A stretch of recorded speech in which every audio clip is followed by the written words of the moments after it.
For DrydenWire.com, I'm Ben Dryden, and welcome to episode 1 of the Brian Cole story.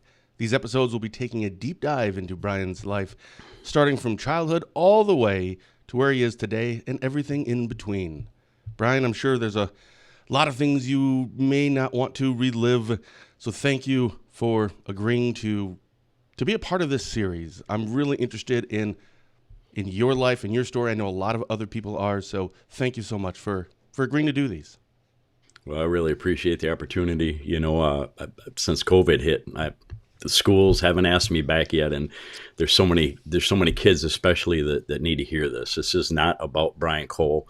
I just have a story like we all do, and I'm hoping that through the process of all this, we can enlighten some people. We can give some people some opportunities to figure out how can we avoid going through what Brian Cole went through.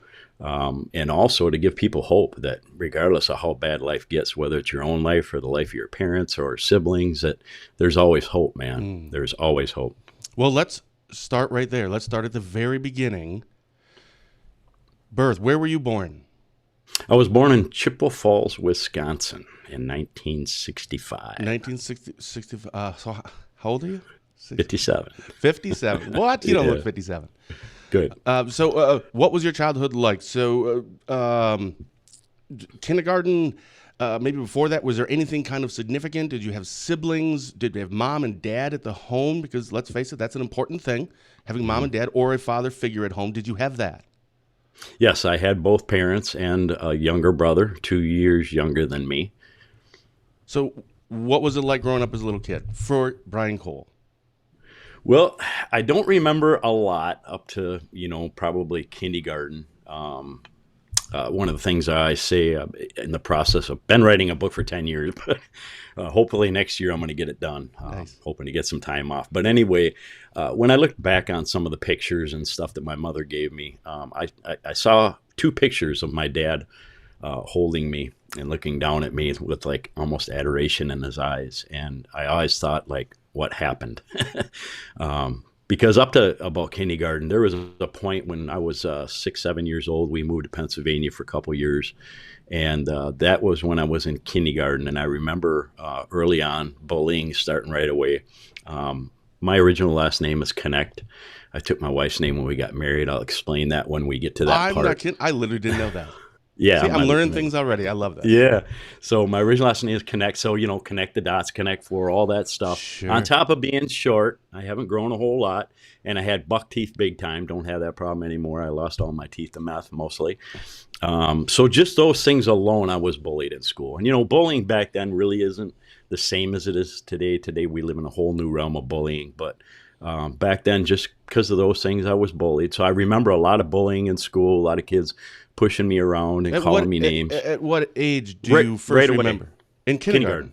Yep. And during those 2 years we lived there in kindergarten and first grade, I don't remember what year it was, whether it was kindergarten or first grade, but I do remember even the bus driver. You get something like this happens today, you're going to get in trouble. But some kids dared me to do something, open the back door of the school bus while we were driving. Oh, we've all had someone do that. Yeah, and I did. And the bus driver kicked me off the bus. I was a mile away from home and made me walk home.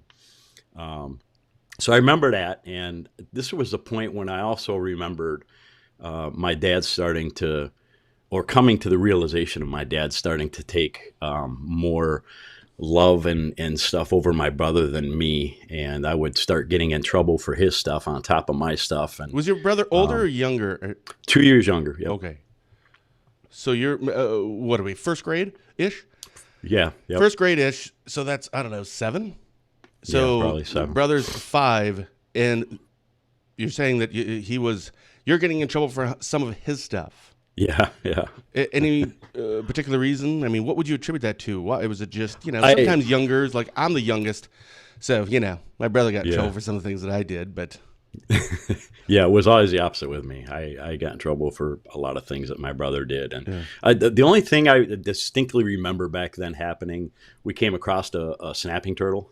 There was a lot of them where we lived, and I was teasing my brother, trying to get him to put his finger up and pet the turtle, and the turtle grabbed hold of his finger, and he was screaming and crying. The turtle wouldn't let go, and my dad came out, and he was trying to get the turtle to release his mouth, and it wouldn't. He took a butter knife to it and tried to get it off that way, but he was locked on big time, and eventually cut his head off, and it was still locked on, but he eventually got it off, and boy, did I get a whooping for that one. And after then, I don't know, it just seemed like my dad loved Jeff, my brother, and did not like me at all. If you don't mind me asking, again, if there's any of these things that are just, I don't want to talk about that, that's perfectly fine. But when you say a whooping, is this, I mean, I was spanked with a wooden spoon a couple of times. I deserved it. I deserved like 50 times, but I think it was only like actually twice because they were that egregious of things. Yeah. What is that? What do you mean by that? Well, up to that point, or even a few years after, it was mostly the belt or a switch. And a switch, that's a tree branch, right? Yeah, especially off the willow trees. I'd rather have the belt sometimes, but until he started using the buckle ends of it. But. And this started at first grade? Yeah. Okay. You were still in Pennsylvania at the time? Yep. Then what? Well, after that, like I say, we were there about 2 years. We moved back, and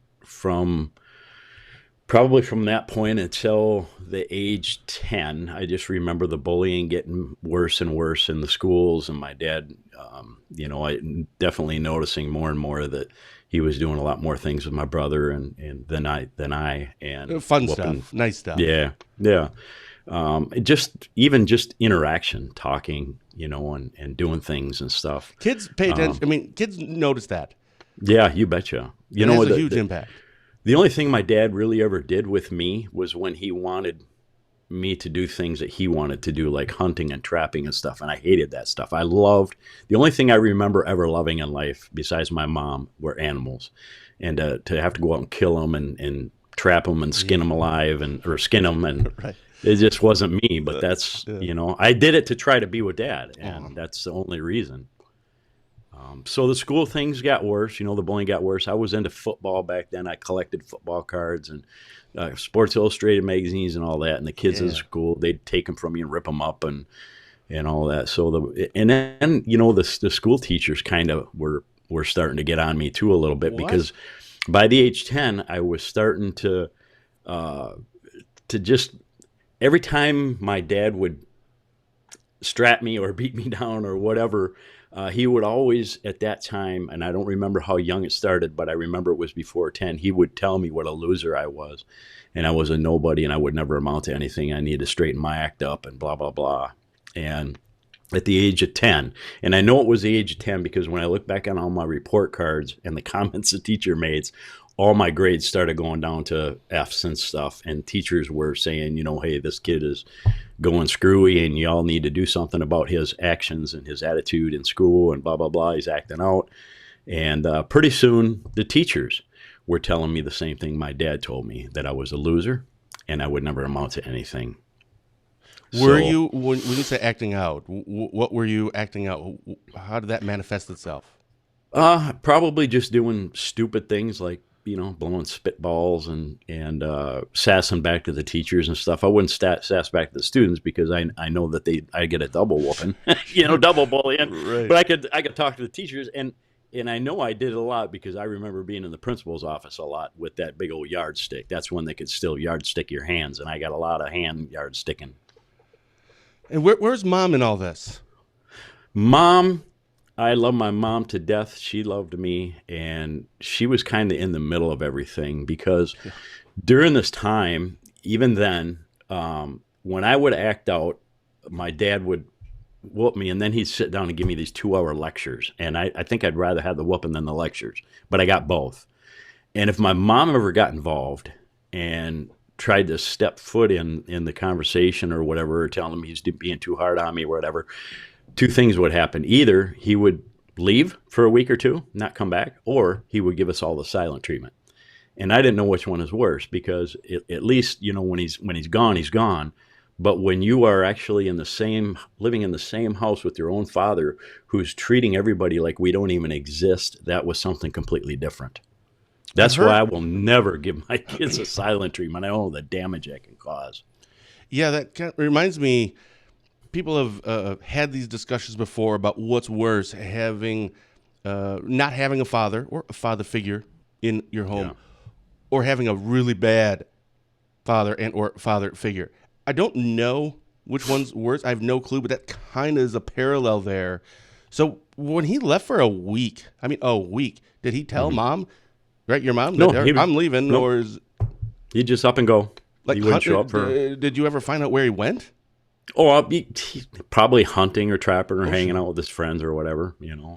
Nobody really knew. So was he? I'm sorry to ask so much about this, but was he working? Because I just don't understand. Like, how did he just leave for a week? Well, he did. I don't remember what he was doing back then. He did a lot of things. I mean, he was a mechanic for a long time. I think at that time he was driving truck. I don't remember if it was a semi on the road or he was working for Sen Blacktop in Chippewa Falls there or what. So.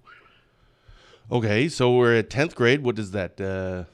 Still no, not 10th grade. I was 10 10 years old, which is still elementary school, I think. Yep. Still is. Bullying's getting worse. That's not going away. Do you stand up for yourself in any of these times, or is it no? When you get bullied, you don't. Do you think that's the reason why they bullied? Because probably. Really. And this is where the apex was in my life when things radically changed, and we'll get into a lot of that in the next episode. But the change was I was out on the playground one day, and I always walked the perimeters, hoping no one would notice me. And so I was going to Hillcrest Elementary School in Chippewa, and right next door is the high school, Chi High. And back then, in between those two schools was this tree line. I think they were all like, I don't know what they call them, lily trees or whatever. And that's where the older students would come over and smoke their cigarettes around lunchtime and stuff. And one day I heard, "Hey kid, come here." And I looked over and I saw a couple kids in the tree line there. And I walked over there. I didn't know if I was going to get beat down from them too, right, but that's whatever. My first I'm thought used to was that. I would be scared to go over there because now I already got my age kids bullying me. So I went over there and they were smoking a cigarette and they handed me a cigarette and they started talking to me. And now I knew about cigarettes because my dad smoked. I was 10, so obviously I didn't smoke yet, but I did. And they were talking to me and treating me with respect and just, having a conversation. And I'm like, whoa, man, I'm soaking this in. I'm like, these kids ain't, calling me names and being rude to me. They're actually talking to me. And, all I wanted at that point was approval and acceptance in life. And I just didn't seem to get that anywhere. My mom forced us to go to church. I didn't get it at church. When I started acting out, the people there even looked down on me. And so I'm soaking this in, and we're done. A couple days later, same thing happens. They call me over. I go over there. I'm smoking a cigarette with them. They're talking to me, and so this is going on. And after a couple 3 weeks, they handed me something that looked like a cigarette, and they told me to smoke it a little differently. And it was marijuana. I didn't know what that was at the time, and I don't know how I felt about it. I must have enjoyed it because I kept doing it when they asked me to do it.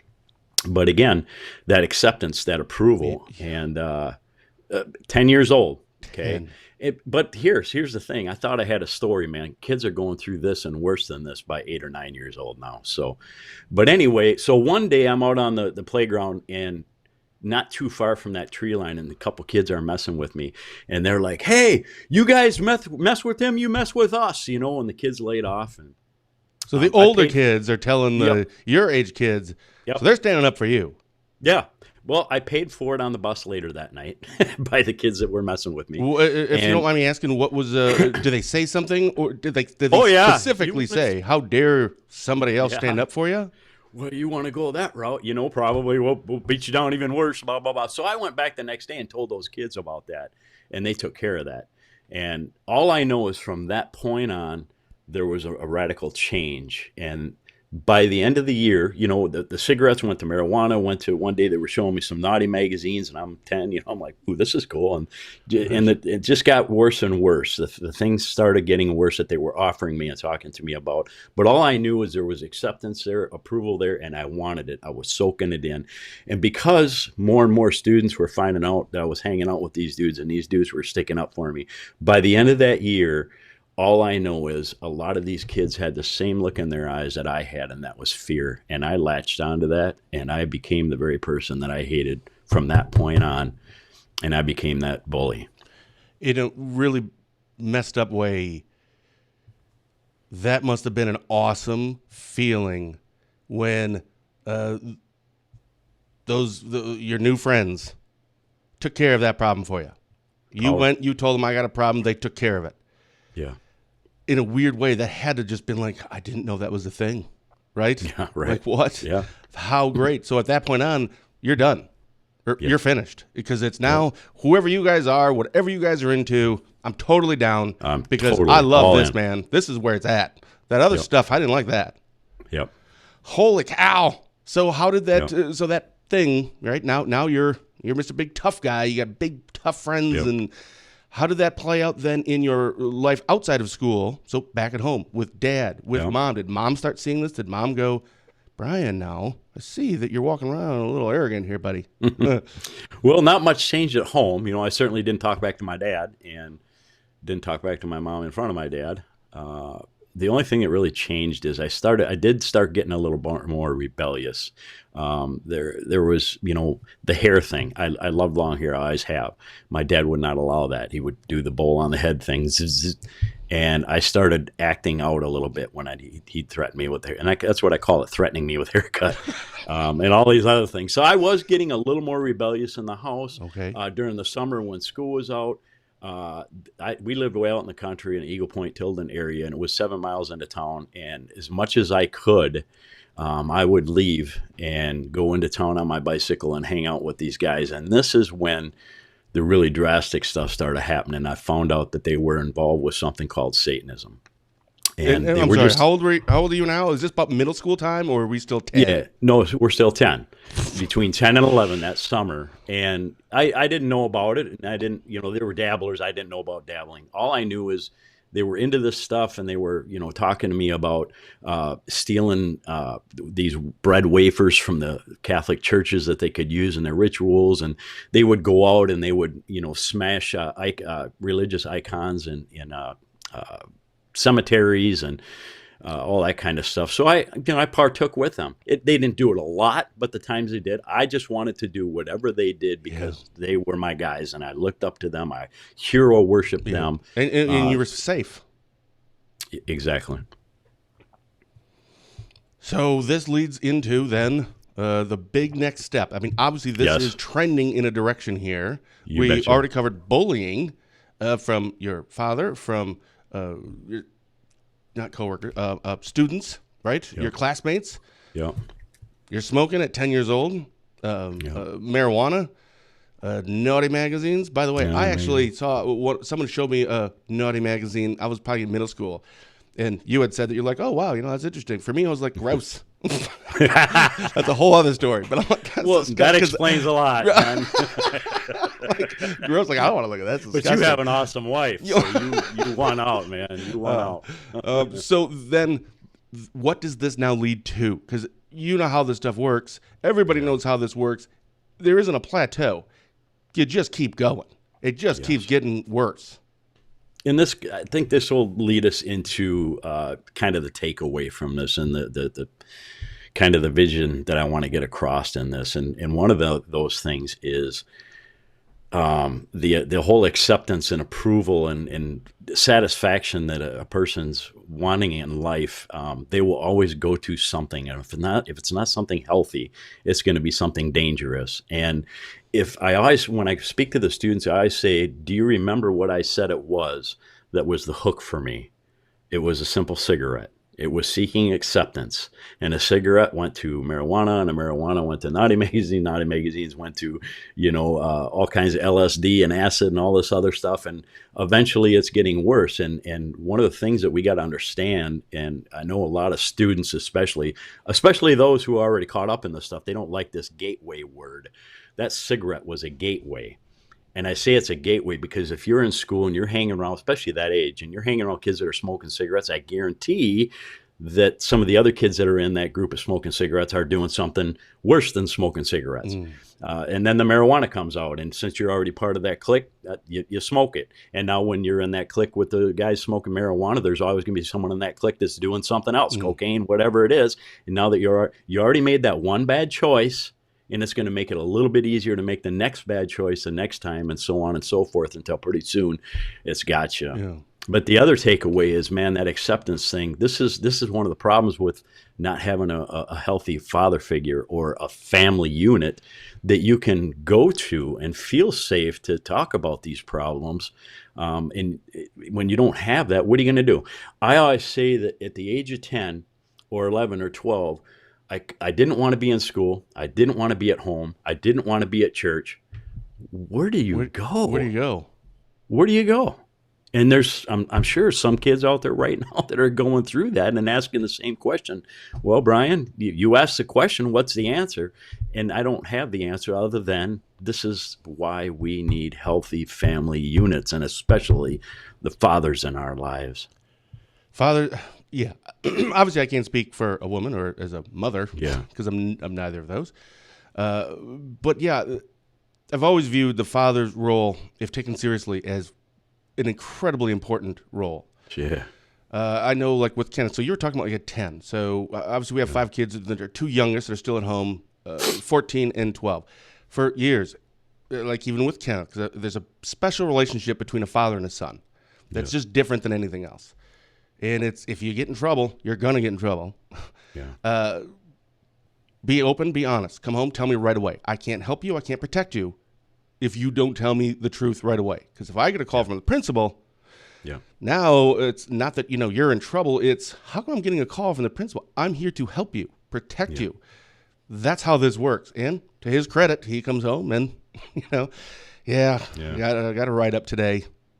And I remember asking, we were talking about this one time, and we discussed what it was about and, our takeaways and why that maybe wasn't the greatest choice and why that wasn't a great choice.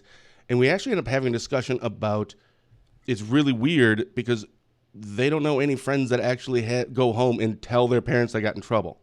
Yeah. And I just thought that's really bizarre to me. That's what everybody should do. But for me, that just makes sense. Yeah. But I can't imagine not going home to be able to, imagine that for a moment. You go home. Dad, I got bullied today. And then he takes care of it. Not by beating someone up. Right, but, right. I'm going to put it. I don't want to say that would have completely changed your life, but that would have completely changed your life. Even if he doesn't do something about it, just the fact that you have a loving father there that you can pour out to and speak into, and dad can be there to, son, let's talk about counsel this, you, support you, love you, accept you. Here's a fact that a lot of people don't know. Now, I know a little bit about prison. When I go, I'm back in prison now, but I get back out when I go. So when you go into the prisons and let's say you're sitting with 50 guys and you ask these men, how many of you did not have a father figure in your life, or you were a single parent family, or your parents were divorced or whatever, I guarantee you that probably 48 of those hands are going up.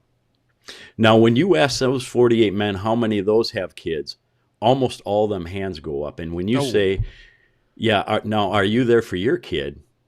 Well, obviously they're not, because they're in prison. And guess what? Most of those kids of those fathers that are in prison are going to end up in trouble themselves. It's just the way it is. Most of these men, heck, their kids, if they're older, they're roommates with them. That's bizarre. It's just a fact. When a father is not part of your life, or you don't have a family unit, a loving family unit, it just, people don't understand the impact that has on a child. And I also find it interesting that so far, with the exception of you saying that you went to church when you were a kid and did not like it, God hasn't been discussed in this first episode at all. And I don't know if that's important or not. I just happen to notice that. So there's not going to be a lot of 8 or 10-year-old kids that are watching this. I know I'll have my 2 kids watch this when we air it. Most likely it's going to be parents or grandparents that are watching it. What should their takeaway be from this? What can they do so their kids or grandkids don't go through this? Are there signs? Are there something that they should be looking for? What would you tell them? Yeah, I think the signs are pretty obvious. If you are involved with your child's life, the signs are obvious, because the signs, even in my life, a change of friends, the change of style of dress, or how you're doing your hair, how you're doing on your schoolwork. It was obvious in mine. From my report cards from age 9 to age 10 are radically different.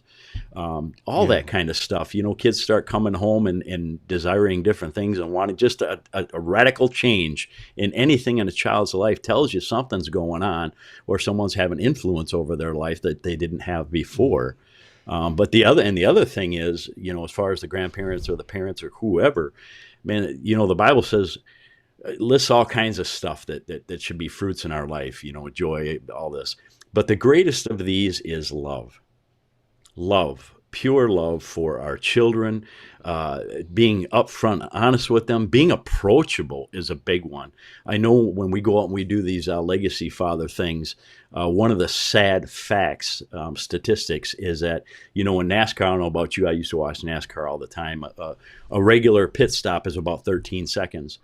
And one of the facts from, I think it was probably 10 years ago, in America and in Britain, is that a father that's in a family only spends up to 13 seconds a day with his children on average. And that's coming home from work, saying, hey, what's up? How'd school go? And going, sitting down, watching TV, reading the paper, and going to bed. We have to actively, we were given, Ben, right? We were given our children. We were given responsibility to take care of our children and bring them up in the Lord. It was an honor the Lord gave us, entrusted to us. He is borrowing them to us, and all we need to do is show them the same love that Christ showed us, and truly love on them, truly spend time with them, and bring them up to know how important they are, how special they are, what a masterpiece they are, because the world and the school that they spend 8 hours a day in, they have so much more time with our children than we do, and they are really eager to tell our kids what they should be. Yeah, and we should probably spend more than a pit stop with them a day. Yeah, probably more than a pit stop. So I will, because we're up, not up, but I think this kind of will wrap this up on this first episode. Yeah. I'm going to ask you kind of a little preview, because I don't really know where we're going with this either, of what episode 2 you think we're going to talk about. But first, here's my takeaway, my biggest takeaway so far after this first episode. First of all, I've known you for a very long time. I have an incredible amount of respect for you. But you're this big, tough guy, man. I mean, look at you, you can't see it right now, but you're tatted up everywhere. You've been in prison and all this, and I know that, you found God and all this.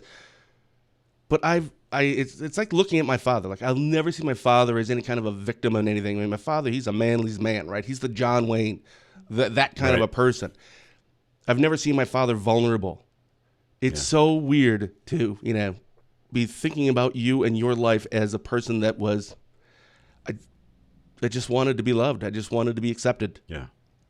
It's just really bizarre. You see somebody in a different light. So thank you so much for sharing this first part. Yeah. So what is our little preview for episode 2? Where are we going with episode 2? What age are we up to now? 10? Well, yeah, and we're probably starting about 14-ish. Okay. All the way up until I was 14, things just started progressively getting worse. So we'll probably start out with about age 14 to 18 next time, and from here on in until most of the toward the ends of our speaking together, it's gonna get radical. It's gonna get crazy. It's going to get bad. And I don't mind talking about this. I've always been a wide open book. Anything that I can pour out to help others either avoid this or, learn something from this, man, I'm all for it. And I don't say these things to, glamorize my past. I say these things because there's a lot I ain't saying. There's a lot I can't ever tell people because my life was not. There's just a lot of things that there's no reason to share. Sure. But there are bad things that need to be shared just to show that there is life at the end of this, and there is goodness. But we're going to start getting into some really bad stuff, and how that little hook with the cigarette and seeking approval from some bad kids can lead to. Because here's the main thing. I heard so much from my teachers and from the kids and my parent my father and the people at church, that I was a loser or nobody and nothing. I'd never amount to anything. That I allowed that to define those next 33 years of my life, and I became that very loser. Brian, because I had no one else. Yeah. Oh, I'm sorry. Please go ahead. Nope. Because you had nobody else, is what I heard? I had nobody else telling me different. There was my mom, but I couldn't go to my mom. Why not, by the way? Because I felt uncomfortable. I just didn't feel like anybody loved me. And I know my mom did, but I couldn't really share with her because of Dad, and I didn't want to get her in trouble. Well, it's a tough place to leave it. Yeah. And I'd like to say, hey, next time, next episode, it's going to be all, rainbows and puppies, but no puppies. Like, no puppies. All right. All right. Thanks so much, Brian. We'll see you next week. All right. Love you, brother. I love you too. Bye-bye.